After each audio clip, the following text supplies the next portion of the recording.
Once upon a time, I was preparing to go to the lab for a particular test to be done. And then I was eating as usual, and then came my mom saying, I could see, who you there? Who did he? And then I woke up lab and I got two more done. Who names I woke up lab by NDD? Hey, well, let's get into it.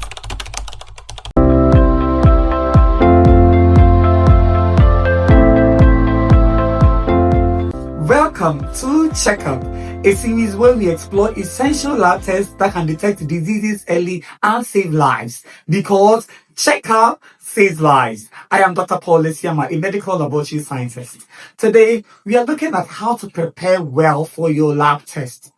Sometimes it's not the lab that makes your test results wrong, it's you. What? Certain food, drinks, medications, or even activities can affect your lab test results. And that is why good preparation is key for accurate results, and which in turn produces the correct diagnosis.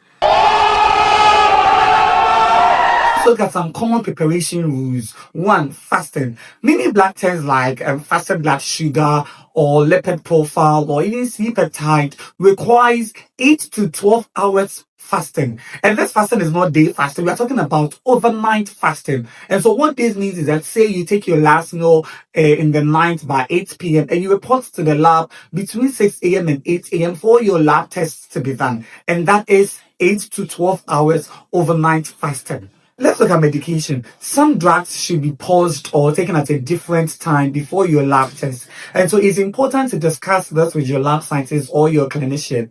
And again, it is important to let your lab scientist know the drugs you are taking even before your sample is being taken for a particular test. Again, alcohol and caffeine. You don't need to take alcohol before your lab test. Hey! At least just pause, finish your lab test before you take any alcohol. Avoid alcohol before certain lab tests like liver function test, which could affect your result. But why would you even take alcohol before your lab test? At least just pause. When you are done, you can go ahead and go take your alcohol, because your alcohol can also affect the results outputs. Let's look at menstrual cycle timing. And this is important for the females. And it's important for some hormonal tests and your pap smears as well. Final one, rest and hydration. Avoid heavy exercise before sample taking for your lab test. You don't need to go gymming or go do heavy jogging exercise before you come to the lab. No, at least you need to rest, be calm, and stay well hydrated. Take enough water. Even when you are fasting overnight, you still need to take enough water so that we could get you the right results. Every test is different.